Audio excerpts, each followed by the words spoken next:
Hello again, it's me.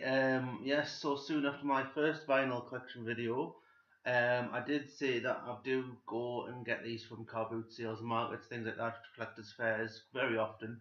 So often that I did that today. I almost spent 30 quid, which is good when you see what I've got. Basically, I'll go through them and tell you how much I got for them, and what they are and why I got them. So this is more like, I hate this word, but this is kind of like a haulage video, a haul video.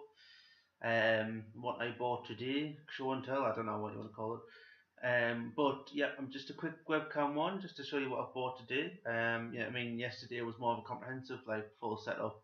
Again, experiment with angles, experiment with different styles.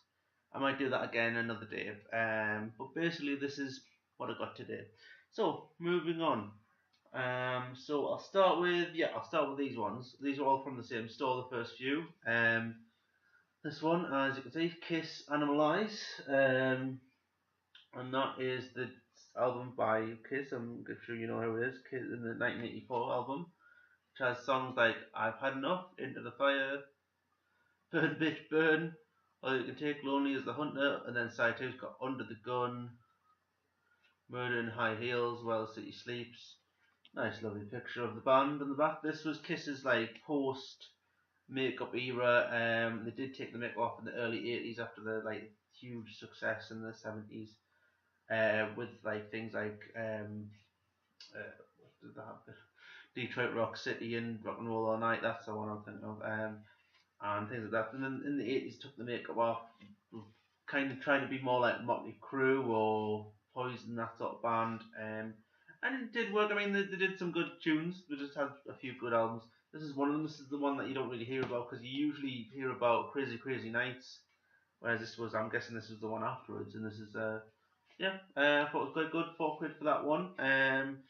You can notice they've got these orange stickers on, so that one's 4 quid from the. That's really good condition for what it is. And also from the same stall in a like plastic sleeve here. The Rolling Stones Tattoo You, which was seen as their 80s comeback album, which had like Start Me Up and Black Limousine, you know, all that sort of thing. It came out in 1980. What was it? 1980, 1981. It's like the 80s comeback. It's decent condition. I mean, that's the disc. Got the inlay still in it. I haven't got a booklet or anything, unfortunately, but the cover is a little bit tatty, but I mean, for 3 quid, what are you gonna say? It's Stones album for 3 quid on vinyl. I mean, this is the back. The back isn't brilliant, but it's good. I will play it at some point, and like there's some scuffs, but it's my collection. That was good. That was 3 quid. This one, the one I actually spent the most money on, is the Beatles, Hard Day's Night. There was a few Beatles ones at this stall, but they were a little bit tatty. Some of the sleeves were a bit scuffed. They had a Sergeant Pepper's, but the sleeve was like illegible, and almost got Let It Be, but the sleeve was basically dropping off it. There's a guy in front of me who was looking through them as well, and he got the White Album, which I didn't realize. I thought was just a random record with a white cover, which I just didn't click on until he picked it up. And Rubber Soul, which I would have rather had actually, but I do like Hard Day's Night because I like the movie Hard Day's Night. And obviously this was kind of, well, Hard Day's Night before, if you don't know, they brought the film, they had Beatles films out, as you probably know, that were out in the 60s, and the whole purpose of this is because obviously the Beatles at the time were the most like sellable band, I suppose is the word I'm looking for, and they brought out films because although the Beatles did go on tour quite a lot. I mean, they did stop touring after a while, but they did go on tour quite a lot. I mean, they even did like places like Sunderland, Carlisle. Like, so if you think maybe you won't see them, but they did. But sometimes it'd be cheaper to buy a cinema ticket than a concert ticket, I think. And that was the kind of aim, so you could see the Beatles on the big screen. And if you were a fan, you could follow them. I mean, they tried to recreate in the 90s that with Spice Girls, and I think there's been a few other films that have followed pop bands and rock bands. I mean, there was that One Direction one a few years ago, which is more documentary, and they did that with Katy Perry, and I mean, it's the same thing really, except that the Hard Day's Night did actually have a story, and it's not a bad film as these like Beatles movies go. It's probably one of the best ones. So I quite like the movie. I studied it in sixth form college. It's a decent album as well. It only has like 12 tracks on it, is it? 11 tracks, 13 tracks. But it's on, the disc's fine. The disc's a bit meh. It's been well loved, but you know, the sleeve is ripped. But it's the Beatles, you know. The back isn't in the best condition, but you know, it's the Beatles, and £5 for that is, some people would rip your eyes out for something like this. But I'm quite happy with that, considering also what I'm going to tell you after. Carrying on with the Rolling Stones. Here is, what's the one called again? Made in the Shade, which was the album from 1972. So nearly full 10 years before the Tattoo You album. And this one's got like Brown Sugar and Dance Little Sister, Wild Horses, Angie. It's Only Rock and Roll. You know, it's a classic. I mean the cover isn't as iconic. In fact, yeah. I mean, I haven't seen that one very much, but it's quite cool. I quite like the cover as well. And it's got like a sort of like embossed like stones logo there, as if she's got like a tattoo showing through the woman, and it's got like the sticker still on it, so that's good. I mean, the sleeve isn't pristine, but it's good enough for £3. I'm not gonna grumble. I mean, that's the back. The disc's fine. I mean, there's no like sleeve to put the disc in, but that's fine. There's not really any scratches on there. So I got them. They were about what, £15 altogether. And the same stall, I got these, including that one there. I'll just reach over and get it. So from the same stall, I got these. So I got what, 1, 2, 3, 4, 7. I've got 7 records there, and he didn't only charge me £1 for these 4. Because I bought so many. I could have bought more really, but I thought no, I'll not. It was the first stall I went to. I didn't want to like kind of put all my eggs in the same basket, so I thought I'll come back to it. I didn't. I might next time I'm there. I might check them out, but that's it. So I'll just quickly talk about the other ones I got from the same guy. This one, just really because you don't really see these anymore. Living Colour. I know. Sorry about the reflection. I'm just doing the best as I can with natural lighting at the minute. And that one's not Cult of Personality, which was like their biggest hit, which had a bit of a renaissance with like in the last 10 years, because the rest of CM Punk used it as his theme tune. It's a really good song, and it was also on one of the Guitar Hero games, I believe. This one's for Type, which I don't know. I'll see if you can. Yeah, that's the sleeve cover. It's got like loads of different types of people. So it's got a Native American. It's got like a white woman with ginger hair. It's got white. There you've got like a skull. You've got like the Indian symbolism in the middle. So it's about race, really, I think. And the B side is Final Solution, which is a bit of a title, but never mind. Living Colour, if you've not heard them, they're like a funk rock, like alternative rock. I don't know, they kind of fuse like things like R&B and soul and reggae with reggae. I hate using that word, calypso, ska, with rock. And they're still going on tour, or they were supposed to go on tour with Glenn Hughes last year, but that never happened. So yeah, so that one, pristine condition, could have been you out the shop. That, in fact, if you still saw these, but the disc's absolutely fine. I mean, there's a few bits of dust on there, but I mean that's forgivable. You can dust that off, can't you? So that's that. And then same thing. I couldn't believe my luck when I got this, because like I thought this is the first thing that came out. Brilliant. And Roxy Music, Avalon. I think Roxy Music has a special place in my heart, because Brian Ferry, the lead singer and vocalist, frontman, whatever you want to call him, of Roxy Music, is from the same hometown as is from the same hometown as me, Washington, in Tyne same as what I was saying yesterday on the other video about Bobby Thompson. So there we go, Bobby Thompson, Brian Ferry, me, 3 people from Washington. I think I could be wrong, but somebody told me once that Alex from Franz Ferdinand's from Washington as well. I don't know how true that is. I've never like looked into that before. But yep, Avalon's one of their classic like 80s albums. It's from what, 81, 82, sorry. And it's got like More Than This, Avalon, and I mean, it's produced by Red Davies and Roxy Music, because it's strange because Brian Eno is a great producer and he like kind of just helped with the production on most of these albums. And it's a great thing. I mean, the sleeves. I don't know why this didn't have a price on, because the sleeves fantastic. I mean, a few fingerprints, but you know, I mean, it's from the 1980s. It's over 35-year-old. This disc is absolutely pristine. Still got the sleeve in there, so I'm happy with that. Again, that was like less than a quid. That one, because these were all part of this bundle. And then the next one I got was this. I didn't realize my dad actually had this. He had looked through all these before I did this video. He just came around before there.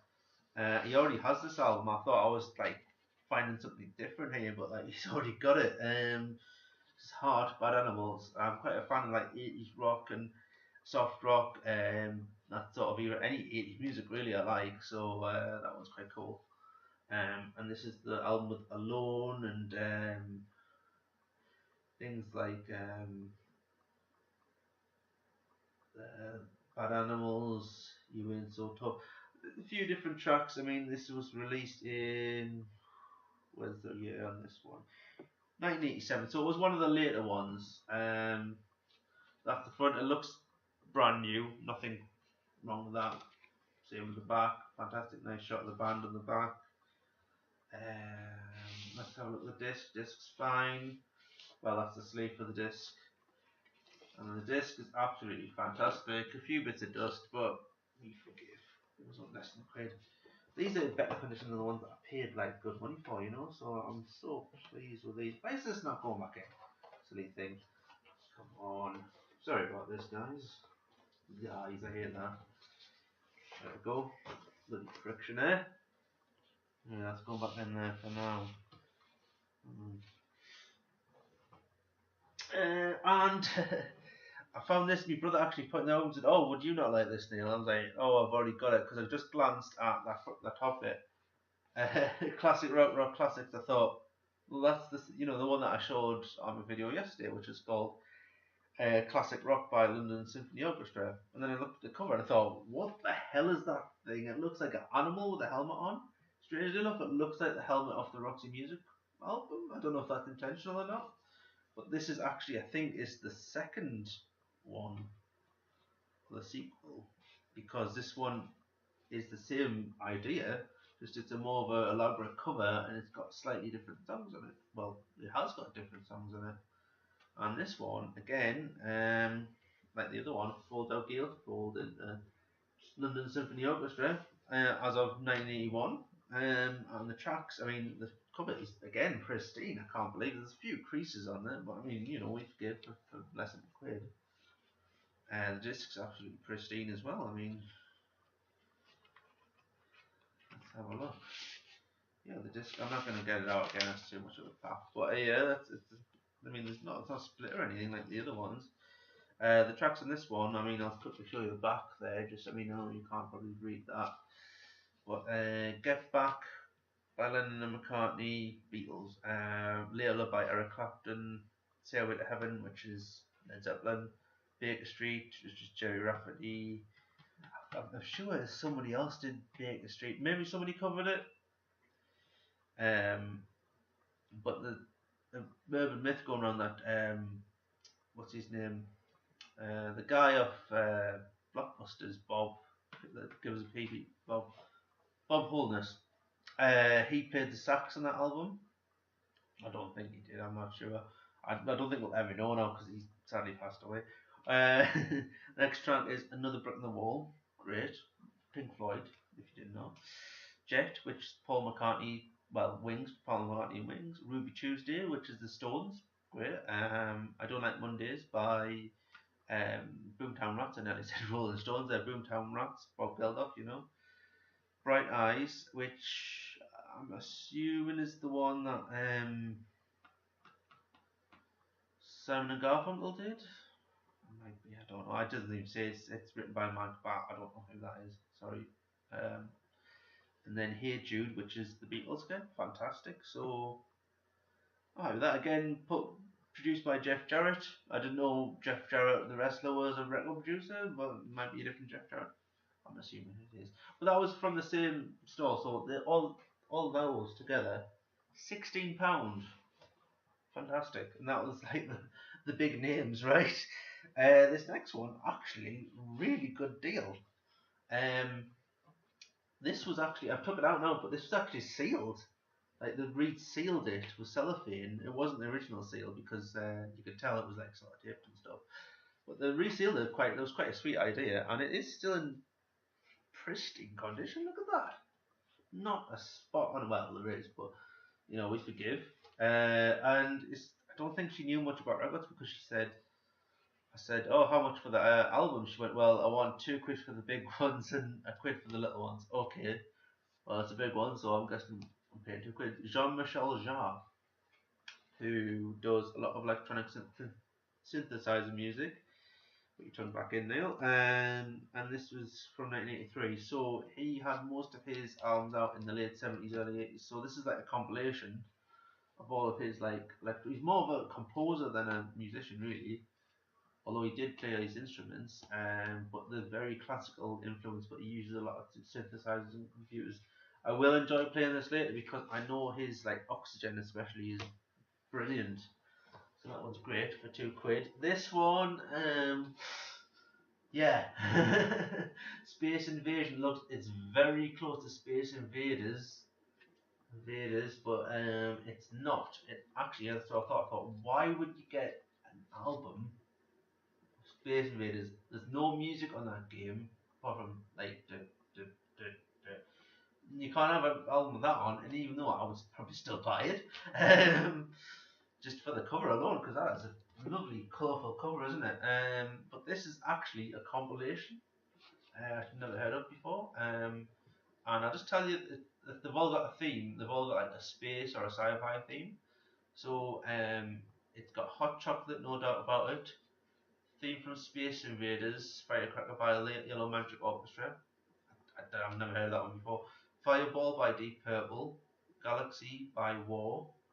So a huge variety already. And then Messages by Orchestral Maneuvers in the Dark. Riders in the Sky by The Shadows. Who Were You With in the Moonlight Dollar? I know, what a strange. And then Shining Star, Manhattan's Spaceman Came Traveling by Christopher Berg, of an interplanetary craft by the Carpenters. So that's a weird mix so far. Second side, Manfred Mann's Earthbound, Blinded by the Light, which is a great song.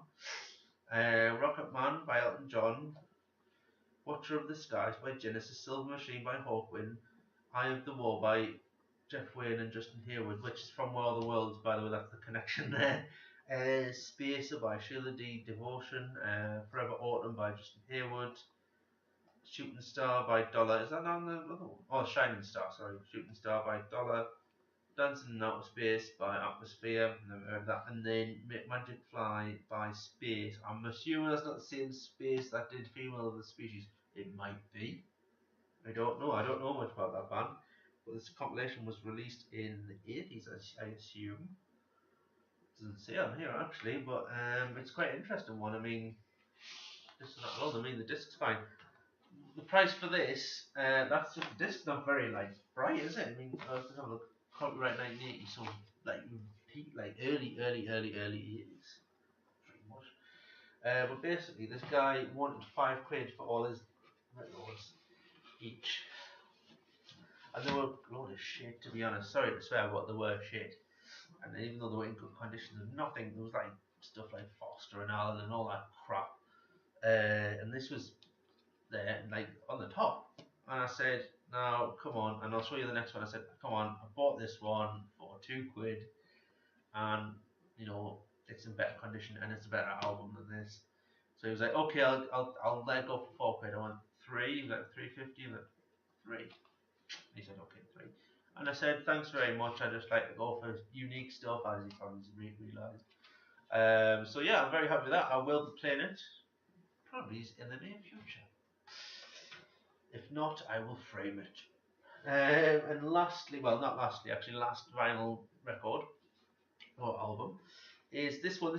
He just had one record on his store that was mainly furniture and stuff, and actually my brother bought as a gift for me mother, for people who don't know what that means. I had some antique perfume bottles which she collects. Yeah, we're all collectors in our family. And I saw this like on the stall in a plastic bag, like a plastic, like almost a bin bag, like a see-through plastic bin bag. And I thought, I recognise that logo. Rick Wakeman, yes, I know Rick Wakeman. Fan of Rick Wakeman. A fan of his son, Adam Wakeman. A fan of Yes, and all the bands that Rick Wakeman's in. A fan of Ozzy Osbourne, Black Sabbath, and this Rick Wakeman's Journey to the Centre of the Earth. Wait for this. This is a long title. Recorded in concert at the Royal Festival Hall, London, on Friday, January the 18th, 1974, with the London Symphony Orchestra and the English Chamber of Choir, conducted by David Mesham, produced and narrated by David Hemmings. And there's the cover. So it's a live album, it's an orchestral album, and Rick Wakeman is a fantastic musician and composer, so this has to be good. The guy, he was a bit of a Rick Wakeman fan, obviously, and he said the reason I'm selling, it's worth the money because it's the original one, it's gatefold, and it's got the booklet in the album. There's like a lot of albums. This is what's missing from all these albums is the booklet. So yeah, it's got the full booklet. It's got the disc in it, perfect condition. He even showed it. He said, "How are you happy with that? Are you good?" I'm like, "Yeah, you've given it for a good price." Because I said, "How much?" He said, £3. I went, £3, really? And he went, "Okay, two." And I was like, "Okay, well, I'm happy with that. I'll give you £2." Not thinking it was just a scrappy one, and then it was I kind of feel a little bit guilty. I only give him £2 now, but the spine's a bit nah. Sleeves alright, the disc's fine, good album, so I'm happy with that for £2. Good, right, so that's the vinyl out the way. The other things I bought was other it's related item, Ozzy, or the Ozman Cometh, which is like the best of collection. It's a funny CD actually. I do like Ozzy, I do like Sabbath. I do have Sabbath albums, best of Sabbath. I haven't got many Ozzy albums though. And this is another one he was going to sell for £3, and then he offered it to somebody else for £2. I was like, well, I'll buy it for £2 if you're going to sell for £2. Come on. So this one's quite weird because it's the best of compilation. Just says Ozzy on it. This was released in 2008, so a good 10 years ago now. But the way this CD opens is quite weird. Look, it's like you can't open it up like that, like a book. It's like this. Yeah, and then that door opens, and there's the disc. And it's like stuck in there. The booklet's behind there. Let's have a look. That's not even a bloody booklet. I think it's meant to go in there, isn't it? It's meant to go in there. Exactly. It's meant to go in there. Right, that's better. And like the back is is portrait, whereas the cover is landscape. Nice picture of Ozzy there, relaxing, chilling out. All the famous, all the famous Ozzy tracks and a few Black Sabbath tracks as well. So I'll be popping that in the car as soon as I am seeing Ozzy live farewell tour at Download Festival. See you there. And I also bought this non-music related item, but it's a good collectible. Tron. I am a bit of a nerd. I love things like Transformers, Tron, Ghostbusters, anything 80s as well. Ooh, it's got that old book smell, that annual smell. But I do like Tron. I like Tron Legacy as well. It's like a hard book, like an annual. It's not. It's the storybook. So it's a full picture storybook. So I'll show you what it's a bit like. So it's like a picture book almost, but it's quite cool. It's the official book. Got that for £1. It's got a bit of a sticker mark on it, and it's it's other than that, it's pristine, fantastic. And I also got this thing. Oh God, I'm gonna fall over. Oh, I nearly had to send that into you being framed there, lads. This thing, I know it's just stupid, but it's a money box, and I like skulls and things, and silly things like this. Um, and it's this was only a quid, so a quid. Oh God, and then he put me back up there. Yeah, right, see me geeky Han Solo t-shirt as well. So that's my purchases for today. Thanks for watching. If you like these vinyl videos, then let me know. If you don't, let me know too. I'm gonna do them anyway. Screw you. I'll be back with an unboxing later this month. I'm gonna probably be doing more vinyl videos this month as well. Probably set up not like this. This is webcam. I'll be doing it with my iPhone on my camera. But thank you very much for watching, and please subscribe, tell your friends, share it, like it, press the bell to be notified. And if you've got any comments, just let me know. If they're nasty comments, I will ignore them. If they are constructive comments, then I'll read them. Thanks very much. Yeah, see you later. Bye.